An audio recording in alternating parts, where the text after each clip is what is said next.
ನಮಸ್ತೆ. ನಾನಿವತ್ತು ಮಂಗಳೂರು ಬನ್ ಮಾಡ್ತಾ ಇದ್ದೀನಿ, ಅದು ತೋರಿಸ್ತಾ ಇದ್ದೀನಿ. ಸ್ವಲ್ಪ ಲೆಂತಿ ಪ್ರಾಸೆಸ್ ಇದು. ಬೇರೆ ನಾವು ಪೂರಿ ಗೀರಿ ಮಾಡೋದಕ್ಕಿಂತ ಸ್ವಲ್ಪ ಲೆಂತಿ ಪ್ರಾಸೆಸ್ಸೇ, ಆದರೆ ಡಿಫ್ರೆಂಟ್ ಆಗಿರುತ್ತೆ. ಯಾವಾಗಾದರೂ ಅಕೇಶನಲಿ ಮಾಡ್ಕೋಬಹುದು, ಯಾಕೆಂದ್ರೆ ಇದು ಮೈದಾಯಿಂದ ಮಾಡೋದಲ್ಲ. ಹಾಗಾಗ್ಬಿಟ್ಟು ಬೇರೆ ಹಿಟ್ಟು ಮಾಡಿದ್ರೆ ಅಷ್ಟು ಚೆನ್ನಾಗಿ ಅನ್ಸಲ್ಲ, ಮೈದಾನೇ ಚೆನ್ನಾಗಿ ಬರುತ್ತೆ. ಹಾಗಾಗಿ ಪ್ರಾಸೆಸ್ ನೋಡೋಣವಾ, ಬನ್ನಿ. ಮಂಗಳೂರು ಬನ್ನಿಗೆ ಮೊದಲು ನಾನು ಬಾಳೆಹಣ್ಣು ತೊಗೊಂಡಿದ್ದೀನಿ. ಬಾಳೆಹಣ್ಣು ಭಾಳ ಇಂಪಾರ್ಟೆಂಟು. ಸ್ವಲ್ಪ ಹಣ್ಣಂತದೇ ತೊಗೋಬೇಕು, ಕಾಯಿ ತೊಗೊಂಡ್ರು ಕೂಡ ಅಷ್ಟು ಚೆನ್ನಾಗಿ ಬರಲ್ಲ. ಆಮೇಲೆ ಅದು ಸ್ವಲ್ಪ ಸಣ್ಣದಾಗಿ ಹೆಚ್ಕೊಂಡ್ಮೇಲೆ ಚೆನ್ನಾಗಿ ಮ್ಯಾಶ್ ಮಾಡ್ಕೋಬೇಕು. ಅದು ಉಂಡೆ ಇಲ್ಲದೆ ಇದಾಗಬೇಕು, ಬಾಳೆಹಣ್ಣು ಮ್ಯಾಶ್ ಆಗಬೇಕು, ಆವಾಗಲೇ ಚೆನ್ನಾಗಿರುತ್ತೆ. ಆಮೇಲೆ 3/4 ಸ್ಪೂನಷ್ಟು ಸಕ್ಕರೆ ಹಾಕಿ ಮತ್ತು ಅವೆರಡನ್ನೂ ಚೆನ್ನಾಗಿ ಕಲಿಸ್ಬೇಕು. ಅವೆರಡು ಚೆನ್ನಾಗಿ ಕಲಿಬೇಕು. ಕಲಿತ ಮೇಲೆ ಅದು ನೀಟಾಗಿ ಕಲ್ತಿದೆ ಅಂತ ನಮಗೆ ಗೊತ್ತಾದ ಮೇಲೆ ಅದಕ್ಕೆ ಸ್ವಲ್ಪ ನಾನು ಏನು ಮಾಡಿದ್ದೀನಿ, ಈನೋ ಹಾಕಿದ್ದೀನಿ. ಸೋಡಾ ಪುಡಿ ಕೂಡ ಹಾಕ್ಬೋದು, ಬಟ್ ನಾನು ಈನೋ ಹಾಕಿದ್ದೀನಿ. ಚೆನ್ನಾಗಿ ಅದು ಫ್ಲಫಿ ಬರುತ್ತೆ, ಆದ ಕಾರಣ. ಸೊ ಅದು ಚೆನ್ನಾಗಿ ನೋಡಿರಿ, ಎಷ್ಟು ನೊರೆ ಬಿಟ್ಕೊಳ್ತು ಸ್ವಲ್ಪದಿಗೆ. ಈನೋ ಸೂಪರ್ ಇದೆ, ಮ್ಯಾಚ್ ಆಗುತ್ತೆ ಇದಕ್ಕೆ. ಆಮೇಲೆ ಸ್ವಲ್ಪ ವಾಮು, ಆಮೇಲೆ ಸ್ವಲ್ಪ ಜೀರಿಗೆ ಎರಡನ್ನೂ ಹಾಕಿ ಮತ್ತದ್ರೊಳಗೆ ಚೆನ್ನಾಗಿ ಕಲಿಸ್ಬೇಕು. ಆಮೇಲೆ ಸ್ವಲ್ಪ ಉಪ್ಪು ಹಾಕಿದ್ದೀನಿ, ತಕ್ಕಷ್ಟು ಉಪ್ಪು ಹಾಕಿ ಮತ್ತು ಎಲ್ಲವನ್ನೂ ಕಲಿಸ್ಬೇಕು ನೀಟಾಗಿ. ಇವೆಲ್ಲ ನೀಟಾಗಿ ಕಲಿಬೇಕು. ಕಲಿತಾದ್ಮೇಲೆ ಒಂದು ಬಟ್ಲಷ್ಟು ಮೊಸರು ಹಾಕಿದ್ದೀನಿ. ಮೊಸರು ಹಾಕಿ ಇಲ್ಲಿಂದ ಕೈಯಲ್ಲೇ ಮಾಡ್ಕೋಬೇಕು ನಾವು, ಯಾಕೆಂತಂದರೆ ಕೈ ಶಾಖ ತಗಲಿದ್ರೇ ಅದು ನೀಟಾಗಿ ಅದು ಬನ್ನು ಒಂದು ಸ್ವಲ್ಪ ಫ್ಲಫಿಯಾಗಿ ನೀಟಾಗಿ ಬರುತ್ತೆ.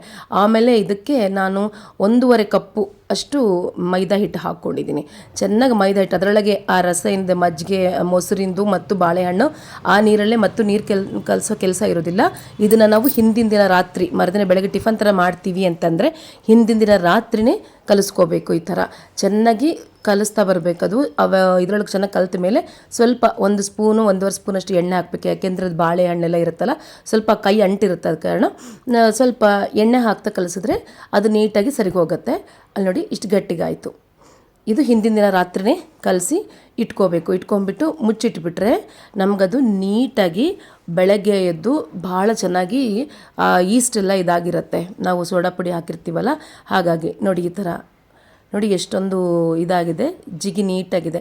ಒಂಥರ ಎಳೆದ್ರೂ ಇದಾಗಬಾರ್ದು, ಅವಾಗಾದ್ರೇ ಅದು ನಮಗೆ ಬನ್ ಮಾಡಿದಾಗ ಫ್ಲಫಿನೆಸ್ ಭಾಳ ಚೆನ್ನಾಗಿ ಬರುತ್ತೆ. ಚೆನ್ನಾಗಿ ಒಳಗಡೆ ಟೊಳ್ಳು ಬಿಟ್ಕೋಬೇಕು, ಆವಾಗಾದ್ರೇ ಚೆನ್ನಾಗಿರುತ್ತೆ. ಆಮೇಲೆ ಇದಕ್ಕೆ ಮೈದಾ ಹಿಟ್ಟೆ ಹಾಕಿ ಪೂರಿ ಥರ ಲಟ್ಟಿಸ್ಕೋಬೇಕು.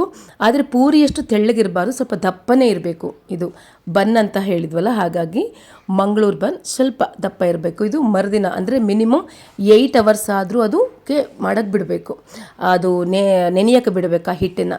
ಆವಾಗಾದ್ರೇ ಇದು ಚೆನ್ನಾಗಿ ಬರುತ್ತೆ, ಇಲ್ಲ ಅಂದರೆ ಚೆನ್ನಾಗಿ ಬರೋದೇ ಇಲ್ಲ. ಒಂದು 3-4 ಅವರ್ಸ್ಗೂ ಏನಷ್ಟು ಚೆನ್ನಾಗಿರೋದಿಲ್ಲ. ಯಾಕೆಂದರೆ ನಾನು ಟ್ರೈ ಮಾಡಿದ್ದೀನಿ 3-4 ಗಂಟೆಗೆ ಕೂಡ ಅಷ್ಟು ಚೆನ್ನಾಗಿರಲ್ಲ. ಮಿನಿಮಮ್ 8 ಗಂಟೆ ಕಾಲ ಅಂದರೆ ರಾತ್ರಿ ನಾವು ಮಾಡಿಟ್ಬಿಟ್ಟಿದ್ದೀವಿ ಅಂದರೆ ಬೆಳಗ್ಗೆದು ಮಾಡಲಿಕ್ಕೆ ಚೆನ್ನಾಗಿರುತ್ತೆ.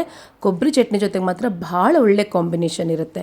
ಯಾಕೆಂದರೆ ಇದಕ್ಕೆ ನಾವು ಬರೀ ಉಪ್ಪಂದು ಹಾಕಿರ್ತೀವಲ್ಲ, ಸ್ವಲ್ಪ ಖಾರ ಹುಳಿ ಕೂಡ ಮ್ಯಾಚ್ ಆದರೆ ಚೆನ್ನಾಗಿರುತ್ತೆ. ಆದ ಕಾರಣ ನಾವು ಸ್ವಲ್ಪ ಖಾರ ಕೊಬ್ಬರಿ ಚಟ್ನಿ ಚೂರು ಹಸಿಮೆಣಸಿನ್ಕಾಯಿ ಮುಂದೆ ಹಾಕಿ ನಾವು ಚಟ್ನಿ ಮಾಡಿದರೆ ಇದಕ್ಕೆ ಭಾಳ ಭಾಳ ಬೆಸ್ಟ್ ಕಾಂಬಿನೇಷನ್ ಆಗಿರುತ್ತೆ.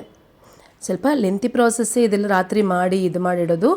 ಆದರೆ ಯಾವಾಗಾದರೂ ಅಕೇಶನ್ಲಿ ಮಾಡೋಕ್ಕೆ ತುಂಬ ಚೆನ್ನಾಗಿರುತ್ತೆ. ನೋಡಿ ಎಷ್ಟು ಟೊಳ್ಳು ಬಿಟ್ಕೊಂಡಿದೆ, ಅದು ರಾತ್ರಿಯಲ್ಲಿ ನೆನೆಟ್ಟಿದ್ದಕ್ಕೆ ಆ ಥರ ಟೊಳ್ಳಾಗಿದೆ ಮತ್ತು ಅಷ್ಟು ಚೆನ್ನಾಗಿರುತ್ತೆ, ಡಿಫ್ರೆಂಟಾಗಿರುತ್ತೆ. ಭಾಳ ಬೆಸ್ಟ್ ಕಾಂಬಿನೇಷನ್. ಟ್ರೈ ಮಾಡ್ತೀರಾ?